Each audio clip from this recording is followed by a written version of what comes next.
tempo de mudar, é tempo de ressignificar. Ressignificar o turismo.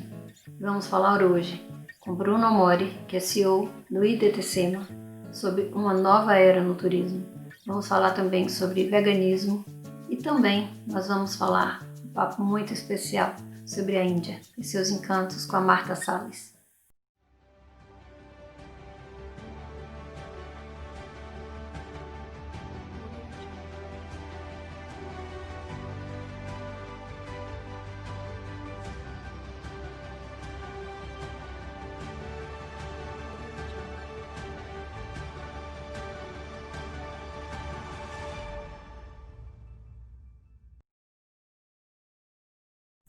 O mundo vive hoje uma crise global e a indústria do turismo é sem dúvida a mais atingida. Nós vamos falar hoje com Bruno Amori, ele que é CEO do IDTSEMA. Bruno, qual a sua avaliação hoje do turismo do Brasil e de São Paulo? E quais as suas possíveis sugestões para essa realidade? Olá, Cássia! Tudo bom? Prazer em falar contigo. Parabéns pelo sucesso do programa Trade Tour. É sempre um privilégio estar perto de você. Sobre a sua primeira pergunta, realmente esse é o maior e o pior momento do turismo da história. Desde 1950 nós temos uma curva crescente. Chegamos no ano de 2019, conforme a MT, a 1,5 bilhões de pessoas viajando pelo mundo, que gerou 1,8 trilhões. Nesse ano nós vamos ter uma queda já, de acordo com a MT também, de pelo menos 60% e se voltar no comecinho de julho em relação ao mesmo fluxo do ano passado. E se demorar nos meses de outubro, novembro, praticamente 80% a 90%, ou seja, de 1,8 trilhões de dólares nós vamos ter uma queda direta. Nós estamos falando aí de repente de 200, 300 bilhões de dólares. São trilhões de dólares basicamente de prejuízo. No mercado daqui do turismo, de São Paulo e do Brasil, um exemplo, os hotéis têm quase 90% dos hotéis fechados por falta de demanda. E após crise vai ser muito importante criar medidas, a primeira como créditos voltados para poder reabrir, a segunda trabalhando a questão de inovação, novos segmentos e criação de demanda, e a terceira, uma grande política colocar como o turismo como um fator de desenvolvimento econômico. Sabemos que várias entidades somam esforços hoje para encontrar o melhor caminho, para esse pós-crise, para esse momento especial. No seu olhar, quais são os maiores desafios a serem encontrados nesse momento? Olá, Cássia, sobre essa pergunta, não só a BH, como várias entidades como a BEOC, Convention Bureaus, Unidestinos, Abrazel, ABLA, estão trabalhando dentro do governo e com as entidades e com os empresários para chegar em soluções interessantes, tanto em relação à higienização, um exemplo dos hotéis. Dentro dos apartamentos é fácil a higienização, é trocado lençol, são usados produtos que eliminam o vírus. A grande preocupação do turismo são em relação aos eventos, às salas de convenções, em relação ao café da manhã, um restaurante, a recepção, lugares onde pode ter mais aglomeração. E lá sim, criaram-se novas EPIs, uma álcool gel, a outra é a máscara e outras ações em relação ao distanciamento das pessoas. Mas logo, o que vai ser importante vai ser a retomada da atividade econômica do turismo como gerador de emprego e renda. O mundo inteiro depende do turismo e o turismo é uma entidade limpa que fortalece a economia. A MP 948 é de suma importância para o turismo, principalmente nesse momento. Como que você a vê? Cássia, para amigos da Trade Tour, a MP 948 ela é essencial para o fortalecimento e para manter o turismo, para a sobrevivência do turismo. Primeiro, porque ela trata de uma relação de proteção do consumidor e do empresário em relação a cancelamento, adiamento ou crédito das viagens que foram canceladas por causa do Covid. Então a primeira forma ela pode pegar, se ela tem 5 diárias, hospedagem, mais um programa de alimentação, ela pode pegar e trocar por outro período quando acabar a Covid. Essa é a mais simples.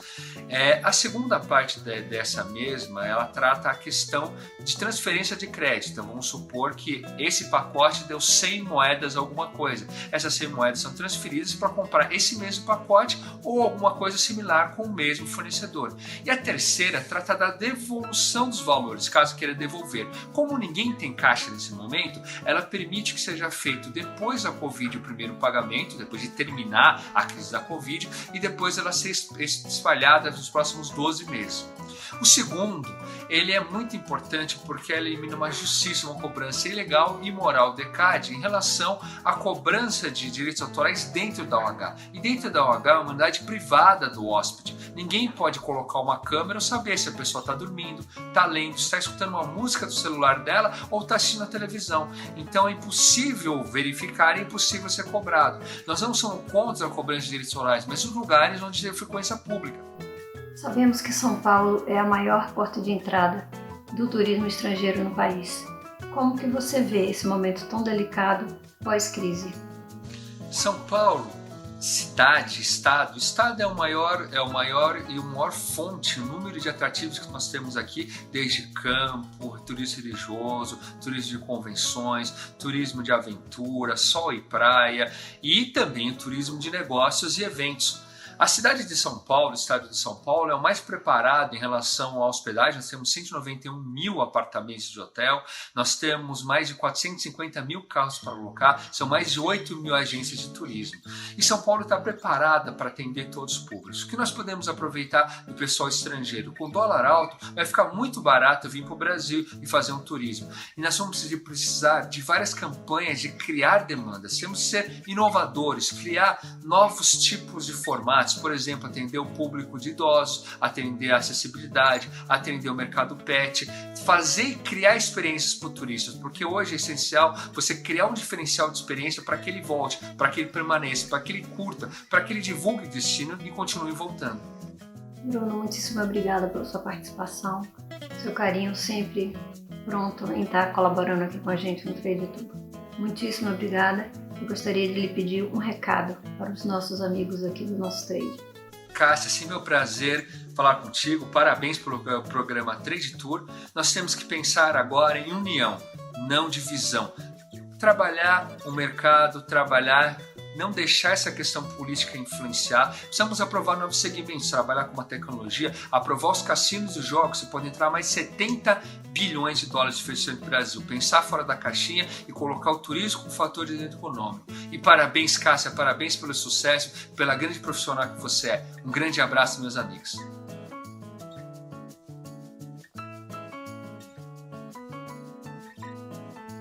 Vegetarianismo, veganismo, não é somente um conceito e uma moda. Muitas vezes é uma necessidade de alimentação. E para falar sobre isso, nesse novo modelo de alimentação, vamos falar com a Mariana Della Vecchia. Ela está aqui e vai falar comigo e com você. Mariana, como que foi que essa alimentação vegetariana entrou na sua vida? De que forma? Oi, Cássia. Bom, eu parei de comer carne em 2001. Naquela época pouco se falava sobre vegetarianismo e veganismo, existiam pouquíssimos restaurantes e empórios que ofereciam opções e alternativas vegetarianas. E eu parei de comer quando um amigo que tinha se tornado vegetariano veio me falar sobre os processos envolvidos na fabricação da carne. A partir daquele dia eu parei de comer e nunca mais consegui comer carne. Já há algum tempo vivemos a conscientização alimentar, o animal fora do prato. Na sua opinião, como que se dá essa escolha e qual o perfil de público que você atende com seus produtos? Olha, eu acho que o público é muito variado, né? Cada pessoa escolhe por um motivo. O que eu vejo de maior semelhança é que a maioria das pessoas que optam por uma alimentação baseada em plantas, né? Plant-based, como chamam nos Estados Unidos, são mulheres. Aí temos desde mães, enfim, que optam por oferecer uma alimentação mais saudável para a família, mais natural. A gente tem jovens também que são mais ativistas, então eles buscam especificamente produtos que não tenham nada de origem animal, porque a gente sabe, né, e eles sabem melhor ainda todo o impacto da cadeia produtiva no meio ambiente, então são pessoas mais preocupadas com a sustentabilidade. A gente tem também, enfim, pessoas que por questões filosóficas, né, como é o meu caso, optam por manter, enfim, os animais fora do prato. E acho que essa é uma transição que vai se tornando uma tendência na medida que a gente também está sentindo como a alimentação natural ela traz benefícios, né? Você sempre fez um trabalho de responsabilidade social muito bacana, muito bonito.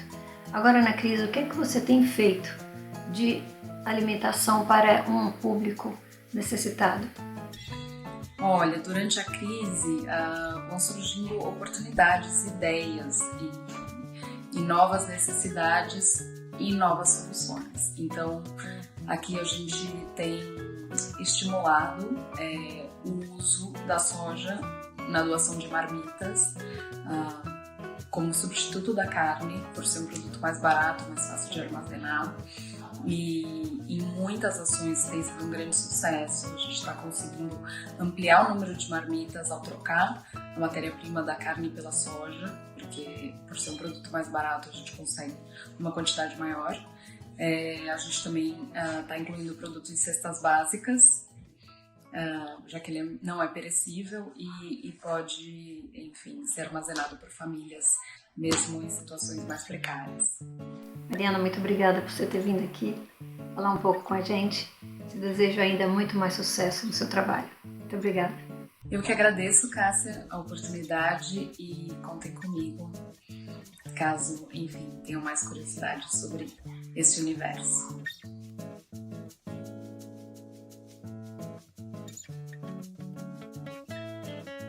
Ela já desceu o Nilo, conhece o deserto como ninguém e é uma conhecedora da Ásia. Ela é Marta Salles, diretora da ATF Viagens, uma operadora maravilhosa, e vai falar com a gente sobre Índia e sobre destinos maravilhosos aqui no Trade Tour Internacional.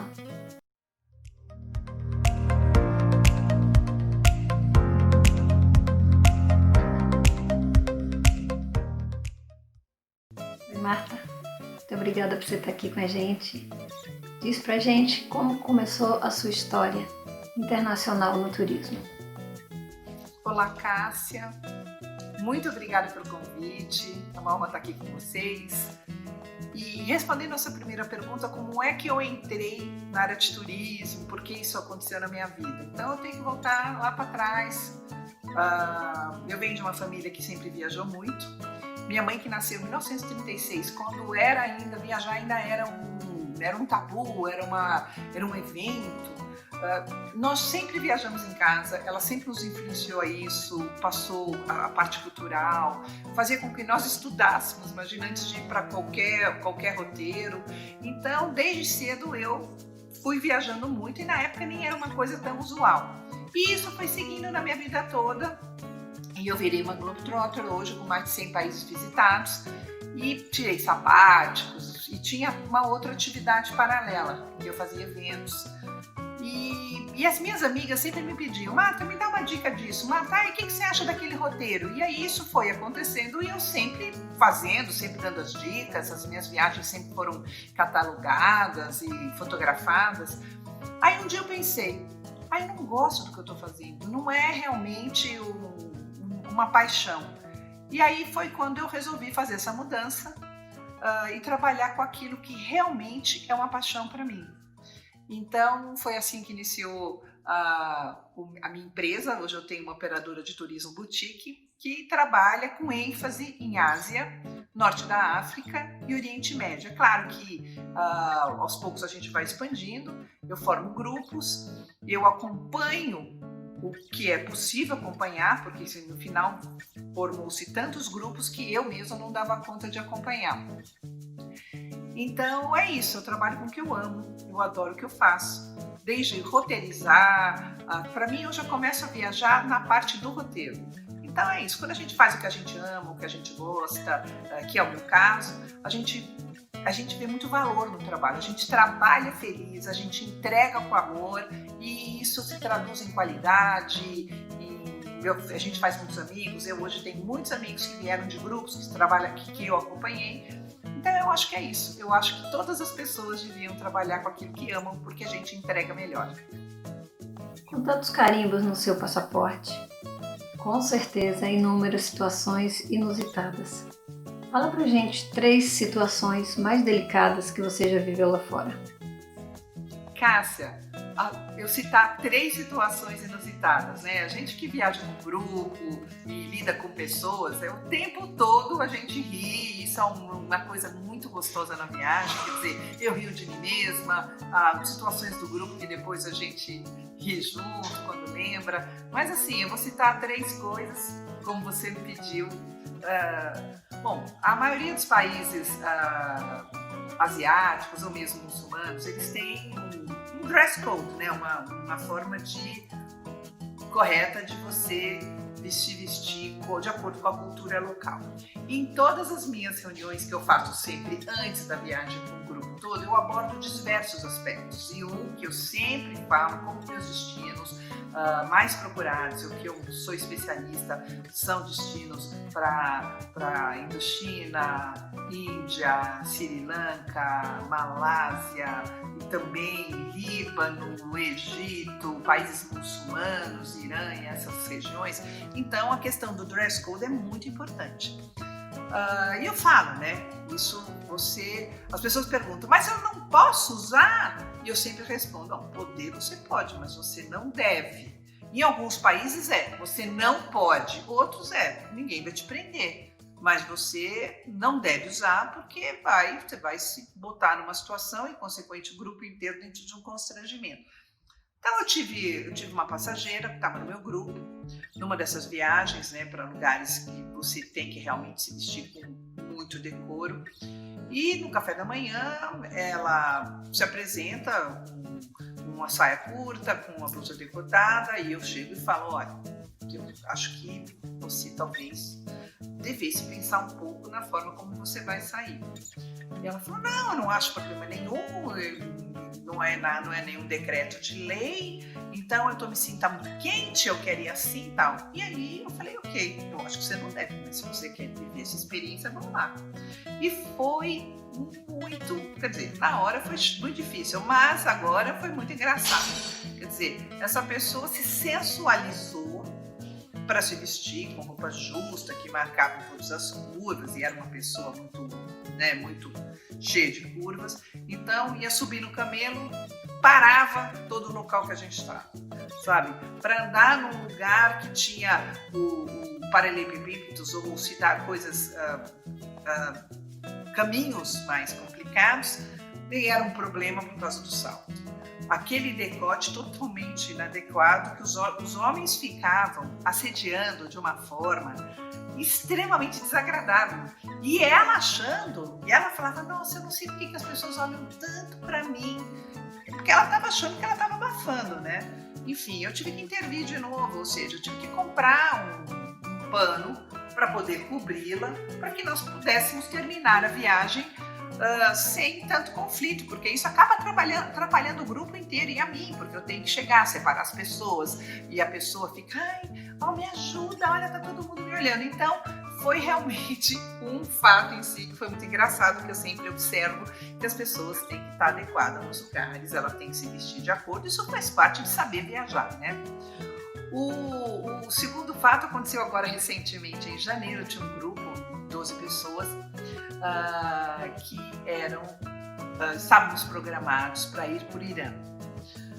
E em janeiro ainda, quando não se falava em Covid, quer dizer, essa situação não foi a que atrapalhou, foi os Estados Unidos ter mandado eliminar uma figura importantíssima na área de exército lá, e aí começaram aquele revanchismo, um falando para o outro, vou revidar, vou ter vingança e tal. Então, naquele momento que houve inclusive algumas explosões nos locais, eu tive que abortar aquela viagem. Para nós isso é muito difícil, porque a gente tem responsabilidade sobre o grupo, a gente tem que zelar a segurança do grupo, mas foi tudo muito rápido. Nós estávamos assim, há uma semana de embarcar, quando começou a acontecer todos aqueles problemas. Então, e isso foi assim, foi para mim muito inusitado, né? Porque foi um exercício mesmo de planejamento e de aliança com bons fornecedores. Em 4 dias, eu percebi que não ia dar para ir, reuni o grupo, expus o fato já com a solução, porque você não pode falar, olha, não vai dar para ir, vamos pensar o que vamos fazer, né? Cabe a você já entrar com uma solução alternativa. A alternativa foi uma viagem para o Egito, que foi linda. Ou seja, entre eu perceber que ia ter que abortar e estar já embarcando com o grupo para um outro destino, foram 4 dias. Isso foi realmente uma situação que eu tive que passar, foi muito inusitada. No final, o grupo amou e ela foi uma viagem muito especial por vários aspectos. Entre eles, se não o mais importante, o fato de ter sido a última viagem do ano. Nós voltamos aqui já no início de abril, a última viagem do ano, e foi durante a viagem que foi aparecendo todas as dificuldades de Covid e tal. Então todo mundo saboreou muito essa viagem, né? E ela tá nos corações das pessoas que foram comigo, que se estiverem me assistindo, e elas vão entender isso que eu tô falando. E a gente se fala muito até hoje, né? Como que a gente pôde fazer aquela viagem que foi tão feita de última hora e que deu tudo tão certo. Bom, um outro aspecto, né, que eu pensei aqui em compartilhar com vocês. A gente, quando viaja em grupo, não importa, é um grupo de 6, um grupo de 12, um grupo de 14, que geralmente são os limites do meu grupo. Eu gosto de poucas pessoas.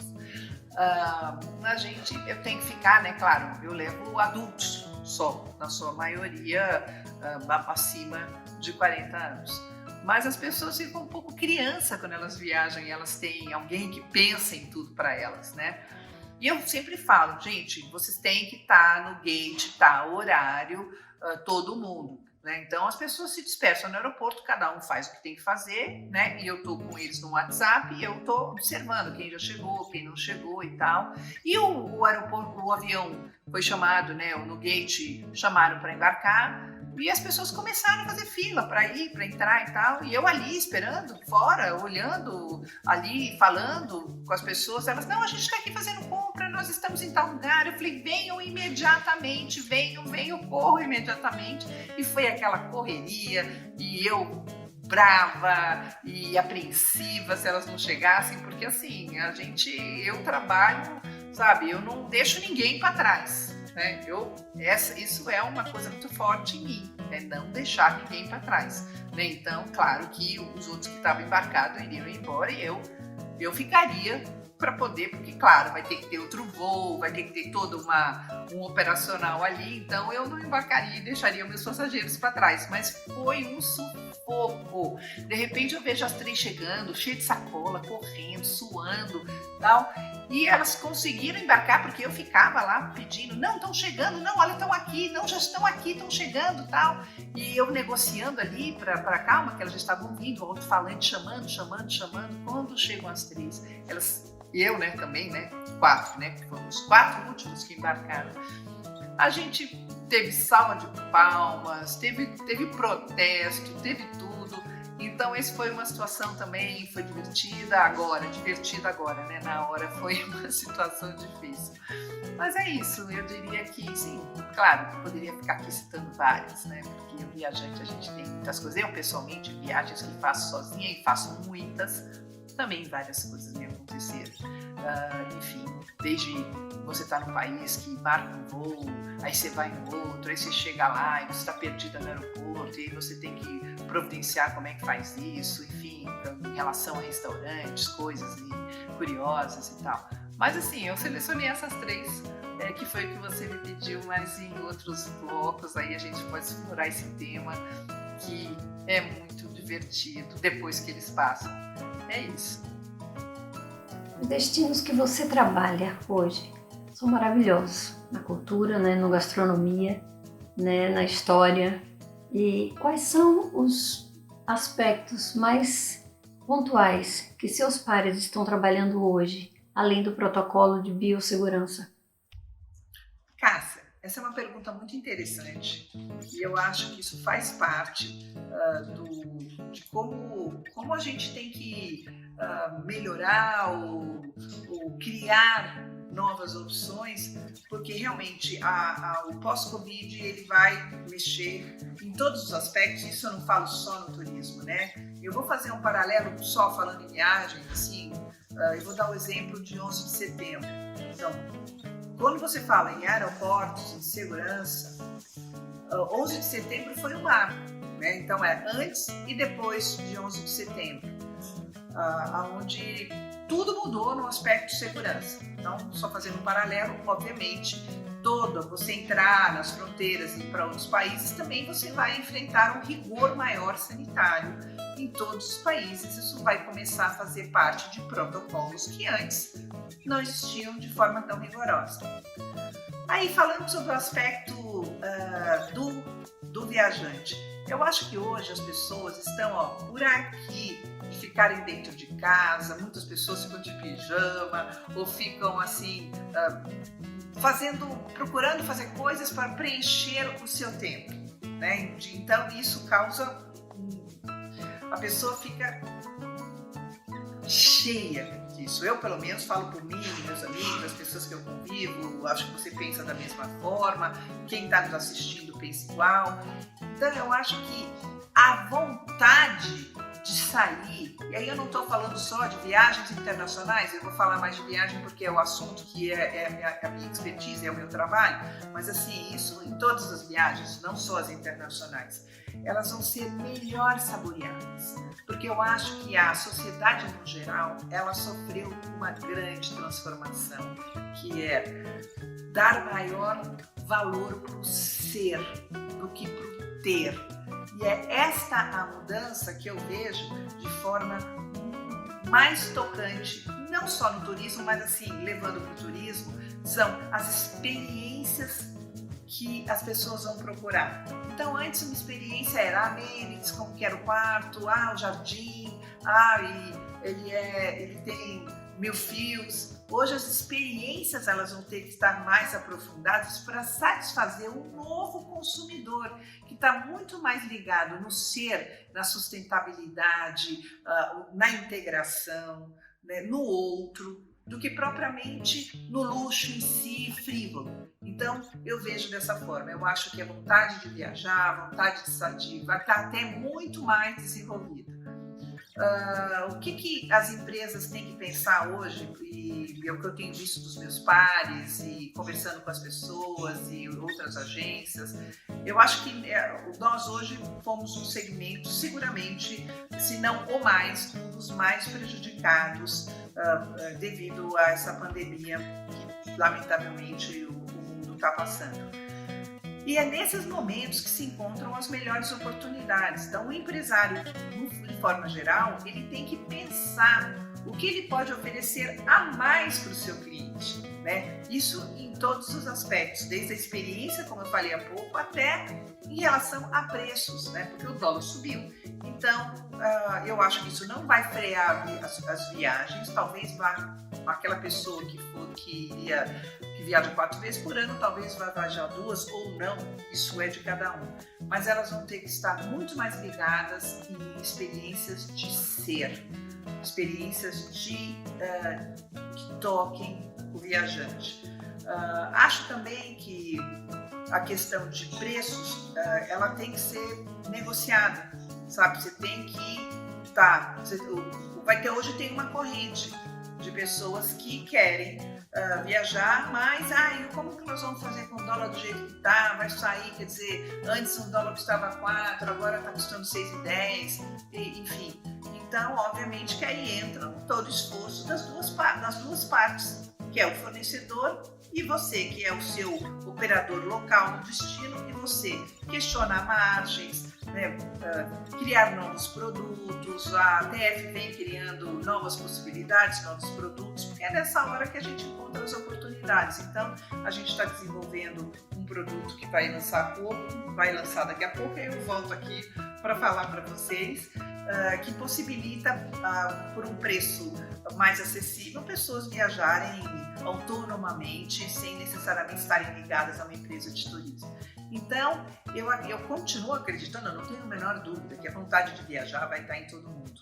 É nós que somos profissionais da área que vamos ter que nos reinventar, né? Então, eu acho que trabalhar para que os preços continuem, as pessoas continuem podendo ter acesso àquelas viagens e desenvolver pontos mais profundos, pontos de interesse.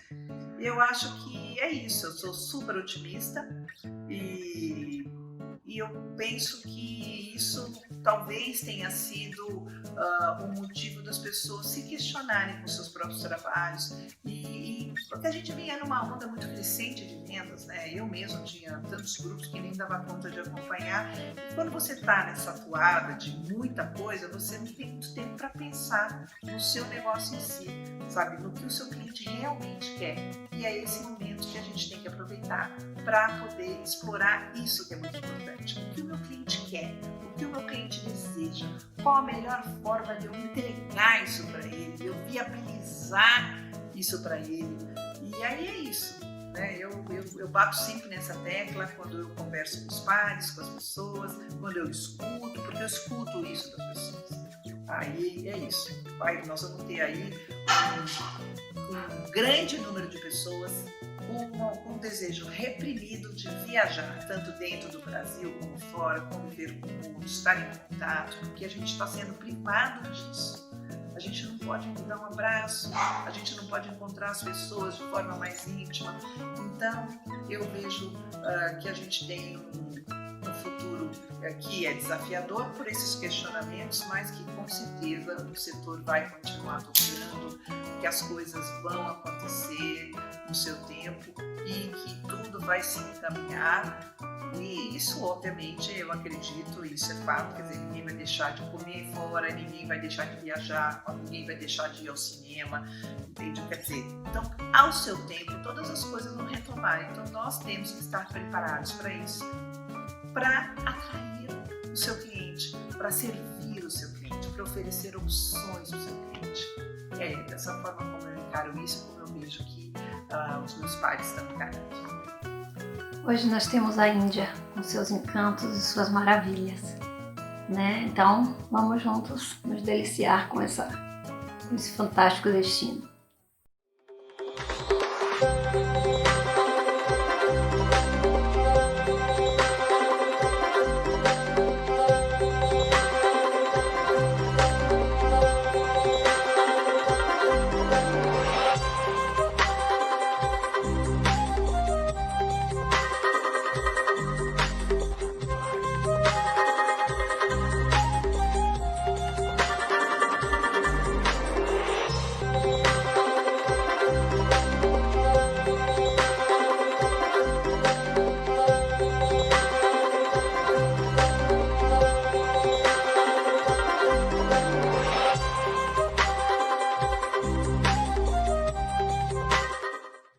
Ai, Cássia, se eu fosse... É muito difícil, de uma forma resumida, falar dos encantos e das maravilhas da Índia.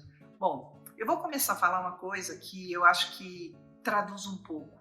A Índia te chama.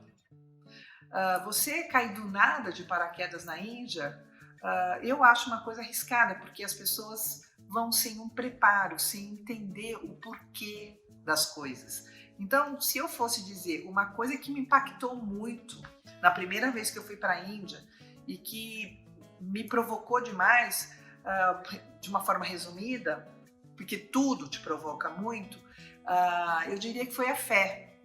A fé é uma coisa muito linda, porque você vê a fé em todos os momentos na Índia.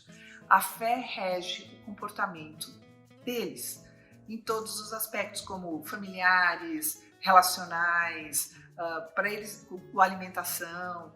E isso é uma coisa realmente muito linda. E então eu vou contar uma coisa simples para vocês, para que vocês consigam entender o que essa fé, o que me encantou nesta fé. Você chega na Índia, que é um país pobre, é um país com diversidade de todos os tipos, então um país exótico, né, onde você tem contrastes de classes, contrastes de muito rico, muito pobre.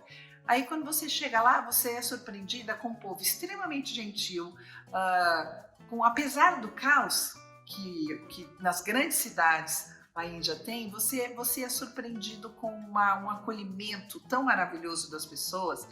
E aí você começa a entender, quando você vê e fala, e eu me perguntava muito, e as pessoas perguntam, nossa, como o indiano consegue ser tão feliz vivendo em situações às vezes extremas? E eu vou traduzir um pouco isso, vou explicar o porquê dessa felicidade para vocês, que eu chamo de resiliente. Eles são muito resilientes, mas essa resiliência, ela advém da fé, porque eles, na religião hindu, eles acreditam que uma pessoa pode reencarnar até bilhões de vezes. E o objetivo deles é atingir o nirvana, que seria a última encarnação.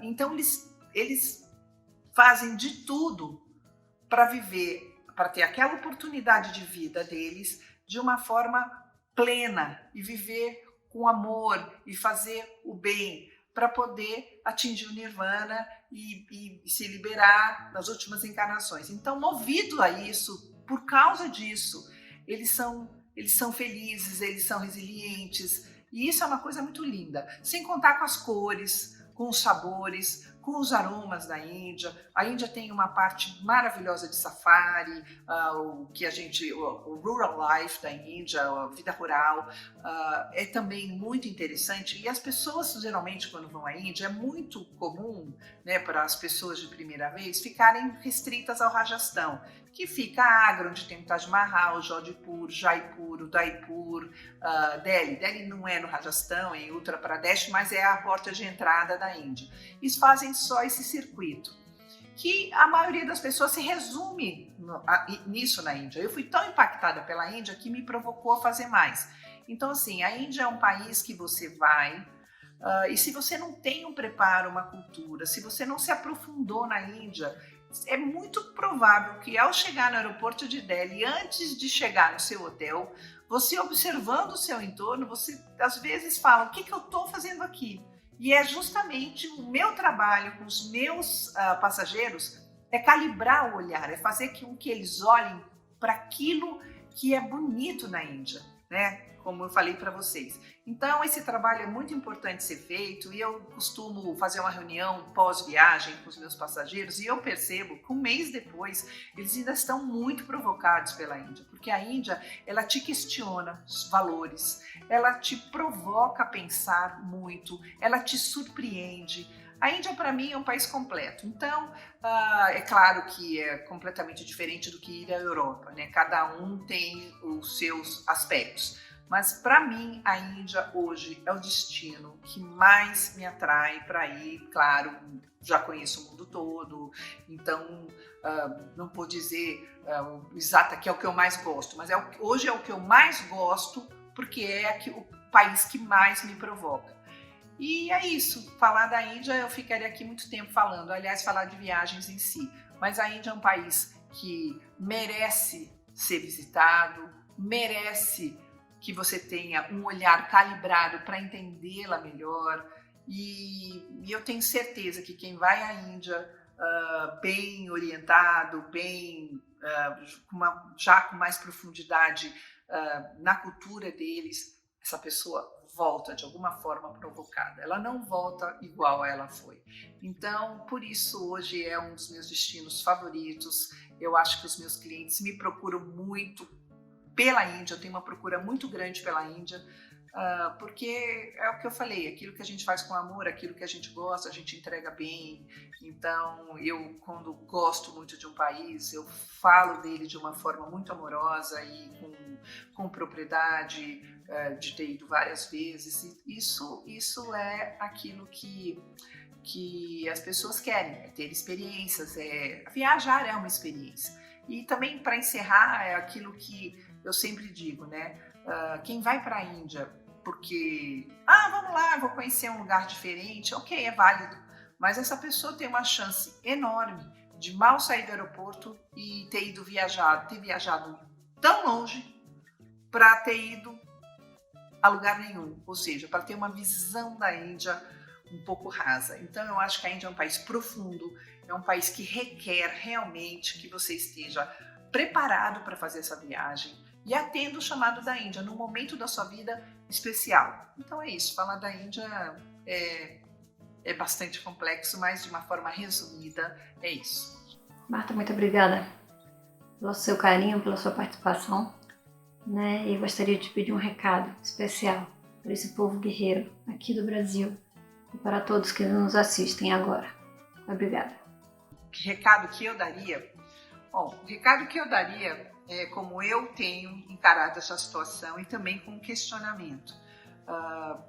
Eu acho que a situação é difícil, enfim, é complicada para mais de 7 bilhões de pessoas, todo mundo em algum nível está sofrendo bastante, mas assim, você tem duas formas de encarar isso, com otimismo ou apavorado. Eu escolhi encarar com otimismo. Então, eu acho que nós hoje estamos tendo uma oportunidade, que é se fique em casa, enfim, o que você está fazendo com esse tempo, né? O que você está fazendo, como você está se preparando para atender um novo consumidor pós-pandemia? Quais são as melhorias que você está fazendo na sua empresa? Como você está conseguindo entender o desejo do seu consumidor? Como você vai se adaptar a ele? Então, são questionamentos que eu faço, porque eu acredito que é dessa forma, é aproveitar o tempo dessa forma para melhorar e para poder entregar um produto de acordo com a expectativa do novo consumidor pós-Covid, que vem aí valorizando muito mais o ser do que o ter, valorizando muito mais o olhar para o outro. Então isso é muito importante. Eu vejo claro, já queria estar fazendo grupos amanhã, obviamente, então todo mundo de uma certa forma ficou frustrado, mas é o que eu falei, eu vejo com otimismo, eu acho que o mercado está aí, todas as pessoas vão continuar consumindo, mas de uma forma mais consciente, vão ter expectativas diferentes. Então é muito importante que todos os segmentos, e não só o meu, que é de turismo, esteja preparado para esse novo consumidor, entender. Então você aí tem que trabalhar para entender o novo consumidor que vai chegar, qual a demanda dele e se você está preparado para atender esta demanda. Então isso é a coisa mais importante, aproveitar o nosso tempo para isso, para que nós possamos voltar com força, integrados nessa nova realidade e esse é o tempo que a gente tem que fazer isso, observar e aprender com essa observação e estar aí preparado para entregar um produto para um novo consumidor que vai aparecer. É isso que eu acho, é o recado que eu deixo. E também queria aproveitar e agradecer muito o convite para estar aqui falando com vocês, em viagem, que é um assunto que fala no meu coração. Para mim foi um prestígio, uma honra esse convite. Cássia, muito obrigada. Espero estar aqui com vocês outras vezes. E é isso, adorei. Obrigada.